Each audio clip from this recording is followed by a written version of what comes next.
There is an idea in modern physics called the holographic principle. It says the universe you are looking at is not real, not the way you think it is. It says everything, your body, this planet, the stars overhead, is information written on a flat surface far away, and the world you live in is only a picture thrown from it. A Dutch scientist and Nobel Prize winner named Gerard Hooft put this idea forward in 1993. Serious physicists still argue about it today. What none of them tell you is that a clay tablet, locked in a museum in Oxford, wrote down the same idea 4,000 years before they were born. Oxford, England. The Ashmolean Museum. In the room of old clay writing, behind glass, sits an object the catalogue lists under the number AN 1923.444. It is small, about 8 inches tall, 4 sides of baked clay, with a hole down the middle so it could once be turned and read like a slow wheel. Scholars call it the Weld-Blundell Prism. It was pulled out of the ground at Larsa, in southern Iraq, and baked sometime around 1800 before Christ, which makes the writing on it older than the Hebrew Bible, older than Homer, older than almost anything you were taught to call the start of history. The writing is Sumerian, the oldest writing our kind ever made. And for most of the last 100 years, the men who could read it agreed on what it was: a king list, a plain record of who ruled which city and for how long. Dry, dull, safe. Except the numbers on it are not safe, and the first lines do not read like a tax record. They read like instructions for how a world gets switched on. Before the tablet, you need the physics, because the physics is what makes the tablet impossible to ignore. In 1993, Gerard Hooft, a Dutch physicist who would win the Nobel Prize 6 years later, was trying to solve a problem about black holes. The first clues had come from 2 earlier physicists, Jacob Bekenstein and Stephen Hawking, who had found something strange in the 1970s. How much information a black hole can hold is not set by its volume, the space inside it, but by its outer skin, the flat edge around it. That should not be true. Information should grow with the space inside, the way the number of books grows with the size of a library, not the size of its walls. The universe disagreed. Hooft's answer broke the floor out from under physics. He said that all the information inside an area of space is not stored inside that space at all. It is stored on the edge around it, the surface, the rim. Leonard Susskind, a physicist at Stanford and one of the people who started string theory, took the idea and gave it its name. In 1995, he put out a paper. The title was 4 words long, The World as a Hologram. Here is what that means, in plain words. Take a room, everything in it, the depth, the space, the third direction you move through, may be a picture thrown from somewhere else. The real facts, the real universe, could be written on a flat surface at the edge of everything, and what you call solid reality is the picture that surface throws inward. You are not looking at the world. You are looking at a picture of it. This is not a wild idea. This is not a theory made up for the internet. It is one of the most serious ideas in physics today, argued over at Princeton, at Stanford, at every big school that studies gravity. They cannot prove it is true. They have not been able to prove it is false. They just cannot make the math of the universe work without it. London, 1872. The British Museum. A self-taught carver named George Smith, a man with no college degree who had taught himself to read these old wedge marks by staring at broken clay for years, was working through pieces shipped back from the ruins of Nineveh. On one of them, he found a flood, a man told to build a boat, a great flood sent to wipe out mankind, a bird set loose to find dry land. It was the story of Noah, except it was written on Babylonian clay hundreds of years before the book of Genesis existed. Smith, by the stories of the time, got so worked up reading it that he started to take off his clothes in the room. The story he had found changed the whole history of the Bible itself, and it proved something the public was not ready for. The Mesopotamians had written these stories first. The Bible came after. The clay came before. That find is the reason we know to take Sumerian tablets seriously as records, not fairy tales. These people wrote things down. They kept lists. They tracked rains and floods and how power came down to them with the care of bookkeepers. So when the same people tell you, in their oldest surviving record, that kingship was lowered into the world from somewhere above, The question is not whether they believed it. The question is what they were describing. Read the start of the Sumerian king list. The translation is not hidden, it is printed on the sign beside the Prism in Oxford. After the kingship descended from heaven, the kingship was in Eridu. Descended. From heaven. Into a city. Now hold that next to the physics.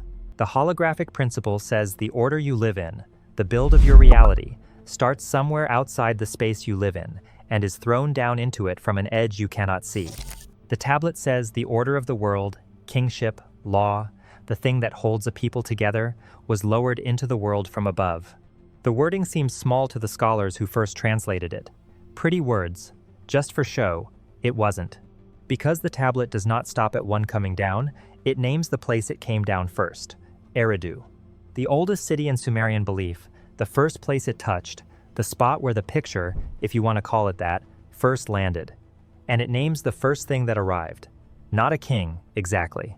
A ruler with a name and a number tied to him, a number no human body has ever come close to. His name was Alulim. According to the tablet, he ruled the city of Eridu for 28,800 years. Read that again, because it is not a reading mistake and it is not a slip of the chisel. 28,000 years. One man, one reign. And he is only the first. The Sumerian king list lists 8 rulers before the flood, across 5 cities. The tablet names every one of them. Alulim of Eridu, 28,800 years. Alalngar, 36,000. Then the kingship moves to Bad Tabira, and Enmenluana rules for 43,200 years, the longest reign on the whole list. Enmengalana, 28,800. Dumuzid, the shepherd, 36,000. Then Larak and Ensipad-Zidana, another 28,800. Then Sipar, and a king we will come back to.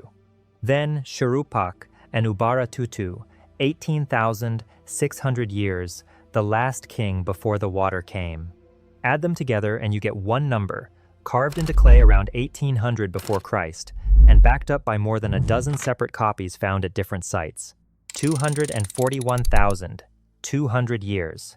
8 names. 250,000 years. No royal family. No inherited line. 8 men, each ruling for a stretch longer than our whole kind has even existed in its current form. These are not the wild words of one lone scribe. Copies of this list have been dug up from Nippur, from Kish, from Larsa, written hundreds of years apart, and the part before the flood stays the same. The same 8 kings, the same impossible spans, a people who agreed, across their whole history, on a number no human reign could ever reach. And there is a number buried in the list that should not be there. The longest reign, Enmenluana of Bad Tabira, runs for 43,200 years. 4, 3, 2. The Hindu records mark their last age, the Kali Yuga, at 432,000 years. The same number shows up in Norse myth, in Greek counts, in the size and shape of old temples, again and again, in peoples we are told never touched each other. The Sumerians wrote it into the reign of a king before the flood. Nobody has a clear answer for why the same number keeps washing up in the bones of peoples that were never linked. Now go back to the king we skipped, the 7th ruler, the king of Sipar. His name was Enmendurana, sometimes written Enmeduranki, and his name is not just for show. Put into plain words, it means chief of the powers of Duranki, and Duranki means the bond between heaven and earth, the meeting place of above and below. The Sumerians named one of their kings before the flood after the seam where the world above joins the world below, the edge. And in a separate story, this is the king said to have been taken up to be with the gods, shown the secrets of heaven and earth, and given the ways to read what the powers above wanted. A man named after the edge, taken to the edge, and sent back down with the knowledge. The official answer for the numbers is that they stand for something else, blown up on purpose, the base 60 counting of Sumer dressed up as history. Maybe. But here is the detail the official answer walks past. The moment the list crosses the flood, the numbers fall apart. All at once the kings rule for decades, not thousands of years. Human lengths, real lengths. The scribes did not blow up everything. They blew up, if that is even the word, only the part that came before the world was reset. As if those reigns were not being counted in human time at all. As if, before the flood, time itself ran on a different clock. And the kings were not alone. The same Mesopotamian records describe 7 wise ones, the Apkallu, beings who came up out of the waters before the flood and taught the first cities everything: writing, law, math, how to build temples, the whole makeup of a society. One older list pairs each king before the flood with his own wise one for one. Knowledge, in their story, was not built up over time. It was handed over, passed down, complete, from somewhere else, to a people who had nothing. And that is the part nobody wants to connect. In the tablet story, the flood is not just a disaster. It is a dividing line. Everything before it belongs to one kind of world, with impossible rains, beings from the waters, and order lowered from above. Everything after it belongs to ours, with human kings and human lifespans. The flood is the moment the two are split apart. A clean break between what the world was and what it became. People think they know the flood story. A god gets angry, sends water, sweeps mankind away, saves one family. They have the full picture.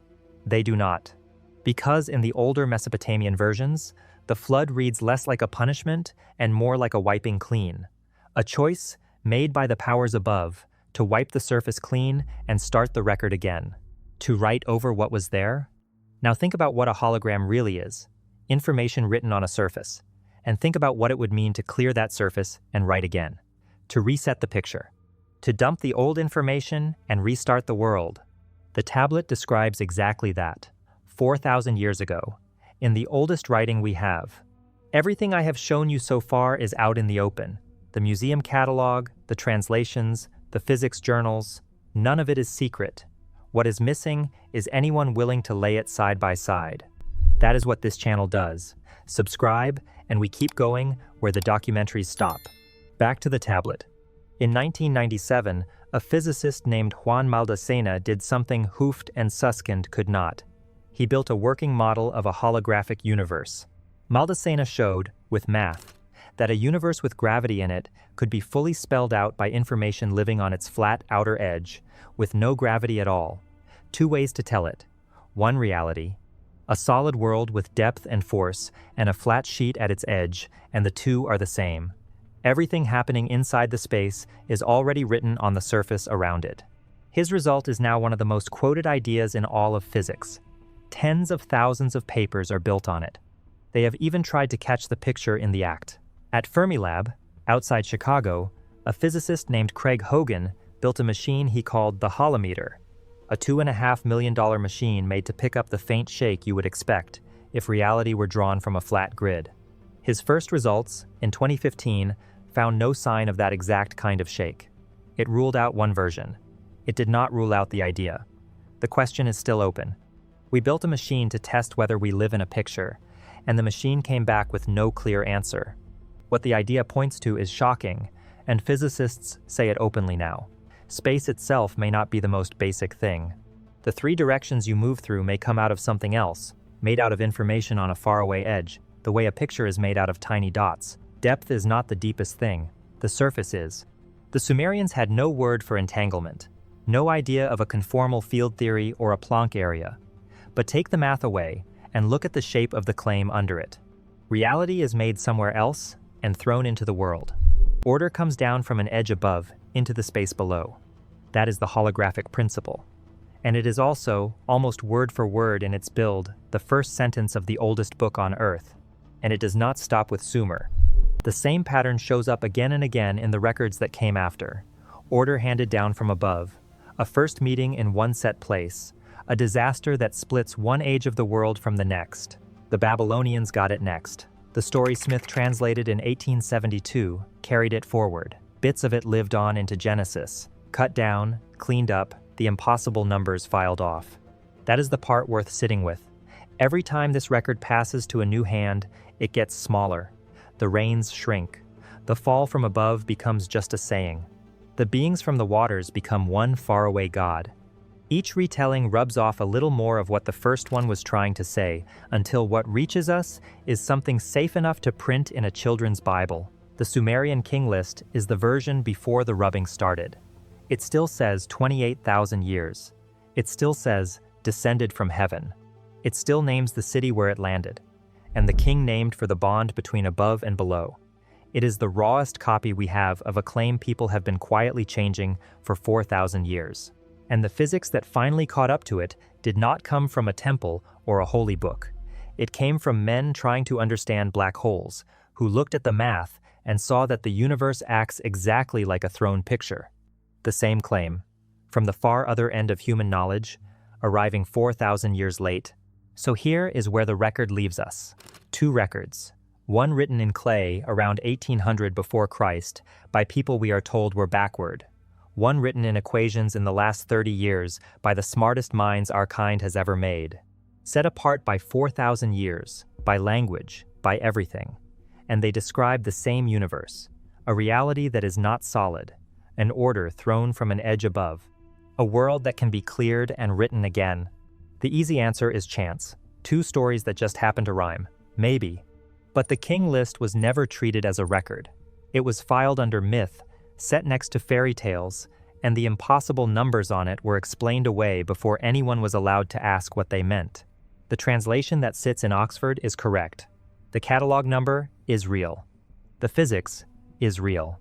The only thing missing, for 100 years, has been anyone with real power willing to put the two in the same room and say out loud what they share. The real question is not whether the Sumerians understood the holographic principle. It is how they wrote it down 4,000 years before we found it, and who decided that part of the record should stay filed under myth. The tablet is still in the case, the number is still on it, and almost no one has been told what it says. If you want the rest of this record, the parts the museums show but never explain, and the documentaries leave on the floor, this is the channel that puts it together, one tablet at a time. Subscribe, and the next piece comes to you the moment it is ready. The video on screen goes deeper into the flood itself, into what the oldest versions of it really describe, and why every later retelling got quieter. It is already waiting. Open it.